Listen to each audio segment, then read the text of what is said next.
Welcome back to our Security Plus SY0-701 course. In today's lesson, we'll focus on implementing and maintaining identity and access management. Let's begin with single sign-on, a system that allows users to authenticate once and gain access to multiple applications without re-entering their credentials. Lightweight Directory Access Protocol.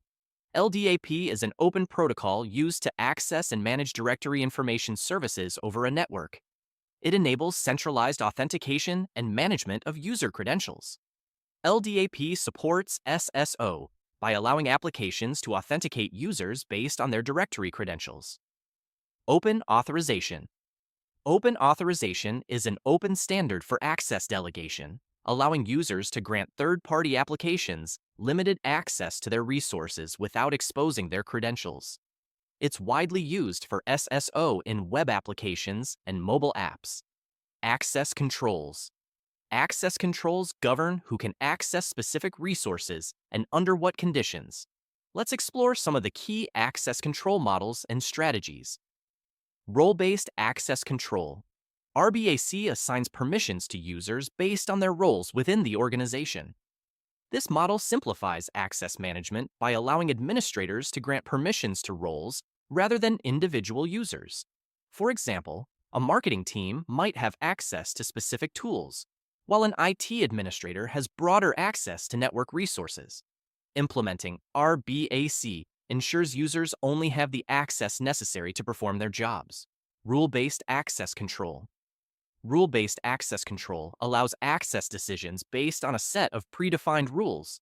For example, an organization might establish rules that limit access to certain systems during non-business hours.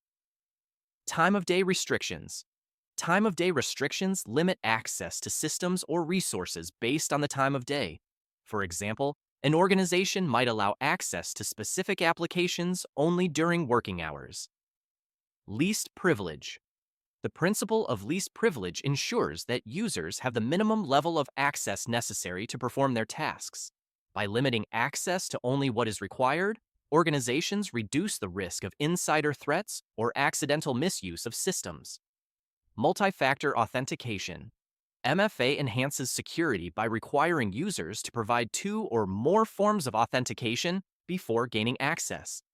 Let's look at MFA implementations and factors. Biometrics. Biometric authentication uses physical characteristics, such as fingerprints, facial recognition, or retina scans, to verify a user's identity. Hard, soft authentication tokens. Hard tokens are physical devices, such as key fobs or smart cards, that generate authentication codes.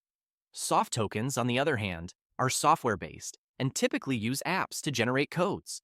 Both types of tokens add an extra layer of security to the authentication process, ensuring that only users with the correct token can access systems. Factors.